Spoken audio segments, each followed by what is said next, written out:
We live in a world filled with numbers. But how did man start counting using numbers? Join me as we explore the history of numbers. Counting and measuring date back to the primitive man who used wood to count by inscribing on them.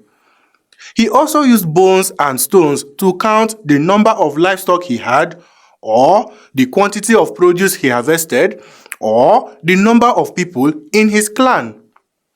For instance, let's say a man harvested 15 tubers of yam in his farm. In order to record this, he could assign a stone to each tuber of yam. That way, he could account for how many yams were added to his harvest or how many were taken away. So, if he gave 5 tubers of yam to his brother, he would simply remove 5 stones from his stones.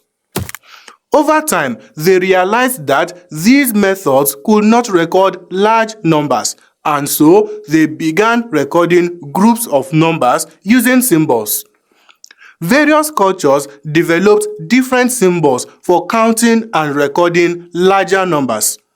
For instance, the ancient Babylonians counted numbers in groups of 60s. This is how they were able to come up with the 360-degree measure for a complete circle. And because they were counting in 60s, they were able to divide hours into 60 minutes and minutes into 60 seconds. The Egyptians counted in multiples of 10, such as 10, 100, 1000, and so on. So, if a boy wanted to count and record 25 balls, he would group them into 2 tens and a 5 using symbols.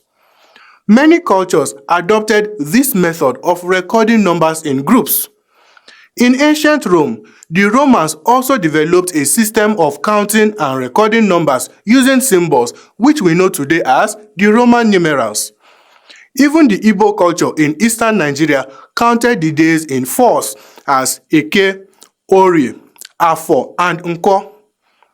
This way of counting and recording numbers was still cumbersome and still had restrictions because people would need to draw many symbols repeatedly to record large numbers.